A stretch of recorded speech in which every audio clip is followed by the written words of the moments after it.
Tell me to stop the pain. Hi, I'm the Bathroom Critic, and I know crap when I see it. Smells very rank in here. Really reminds me of a movie I saw the other day called 13 Seconds. I'm not sure why it's called 13 seconds, but the reason that comes to my mind is that's the maximum amount of time any normal person can spend before they have an irresistible urge to hit the power button. Seriously, have you ever been to a dentist's office and had to wait for over an hour in the dull, dreary waiting room, looking at the wallpaper while feeling bored out of your skull? Did you like that sensation? Did you like the sterile smell of latex gloves and dental floss? Well, if you like waiting to go to the dentist office, then you'll love 13 Seconds. If it's not so enjoyable for you, then I'd steer clear of this movie. The movie is definitely as boring as a long wait, with only one interesting aspect. The most interesting thing about this movie is the acting. It is the worst acting I have ever seen in my entire life. And I'm not kidding. It's worse than Ed Wood. It's worse than Coleman Francis, or worse than any of the tripe that John Polonia and his bunch have ever churned out of their crap hole. I have never seen any acting worse than this, and I don't ever want to imagine acting any worse than this. Seriously, everybody in the entire movie speaks in a monotone. Blah blah blah blah blah blah blah blah blah blah blah blah blah. They also speak rather quietly, often to the point of being difficult to understand.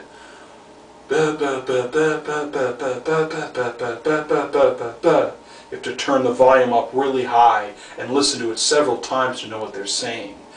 The hero isn't much better. He tries to overcompensate for the fact that he can't emote by yelling all the time. So he's like, ba ba ba ba ba ba ba ba ba. Tell me to stop the pain.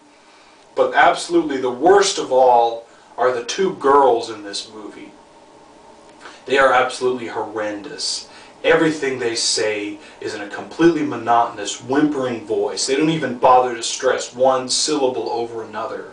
So it's absolutely impossible to figure out what they're saying. All of their lines sound like one big, long, whimpering noise, like so the average dialogue scene in this movie consists of blah blah blah blah blah blah blah blah blah blah blah blah. Imagine that set to a bad soap opera piano solo, and you've pretty much got the movie. The movie is about a handful of young people in some kind of abandoned school or something like that. It looks a lot like a doctor's office or house or something, with the funny wallpaper with the lights turned off. And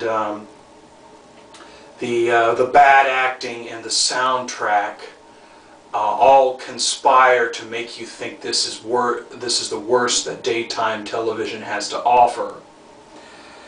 This is only reinforced by the fact that the first third of the movie consists of personality conflicts and bickering. The various people say their lines loudly at each other. They can't actually emote well enough to yell. And they go their separate ways. And somebody finds a book with human teeth in it, and instead of reading the book, he proceeds to chew on the teeth for a while. And it's like chewing cud. This is what this movie is like. But eventually, soon enough, the hero dies a horrible, grisly death. And just as you're about to get hopeful that the movie's going to end, he wakes up and discovers that it's all a dream. you'd better get used to disappointments like this, because the hero dies roughly 17 times throughout the film and wakes up again, finding that it was all a dream and nothing happened. As a result, the movie is stripped of any emotional impact at all, because every time somebody dies, or every time there's a threat of danger or death, you feel skeptical and you don't believe it, because you expect them to wake up out of the dream right after it happens, and about half the time they do. So you don't care about the characters, you don't care what's happening to the characters, you just think it's all a dream. And in the end, you turn out to be right, because near the end of the movie, people start dying for real. And just when you think, oh, this is all real, the people are all really dying, oh, this is horrible, all of a sudden the hero wakes up and it was all a dream. Man, I hate this movie. The movie spends an hour and a half building up a narrative story, and it completely dismisses it at the end. It was all a dream. I guess they're trying to be postmodern or screw with your head kind of filmmaking, but their heads were too screwed to screw with anyone's heads. I don't know, but the hero sure can't make up his mind what he wants to do. But why are all these people dying? We don't know. They never explain. All we know is that there are approximately between 10 and 1,000 guys in horrible Halloween costumes, straitjackets, and very cheesy rubber masks roaming around this facility, and at least one of them is killing people, while all the rest of them do is stand there and shake their heads and go, and they don't even move. And I guess that's supposed to be scary, but it just looks stupid. And why are all these freaks so antisocial? Well, at one point, the guy reads the book with the teeth in it, and they discover that a poor innocent boy was sacrificed to the evil Sumerian god Adremelech.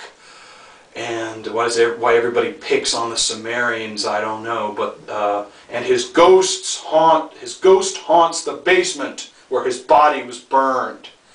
And the hero decides, nobody should go into the basement. We must all board up all of the doors into the basement. And just as soon as they're finished boarding the doors into the basement, he proceeds to go into the basement through the ventilation duct. There he encounters about 50 guys in straitjackets, and a bunch of other confusing, stupid stuff happens. And you think it's a dream, and it probably is. And he comes up to the level, and then he decides that the whole ghost story is crap. It was made up by the evil guy in order to distract him from the real cause of these murders, which is never explained. They tape the evil bad guy, the guy who has to chew on teeth, onto a chair, and he says a bunch of cryptic stuff, and then he disappears, and the stuff is written on the wall in crayon because they couldn't afford blood. And then the hero decides he's going to exit the facility to look for help, and he goes into the woods, and then he turns around and comes back because he was too scared. And there's an art gallery in a military academy or whatever this is, and it's full of blank paintings. And whenever somebody's about to get killed, a really bad, looks like graffiti-style painting appears of the person yelling and some blood or other stupid crap. And half of the time when people appear dying on these paintings, they don't actually die. So it's another scary element that they just ruin. And eventually, when it reaches the fever pitch, the hero wakes up and is talking to this old guy, and he's like, what just happened? Oh, that was all a dream. You see, because you're dead, and all of this whole hour and 30-minute long film that we just showed you was actually a 13-second long dream. That's why it's called 13 seconds. And you're dying, and you died of a drug overdose. Don't do drugs. Yeah, and you should accept Christ, or else you're going to go to hell. Yeah, and the movie's over.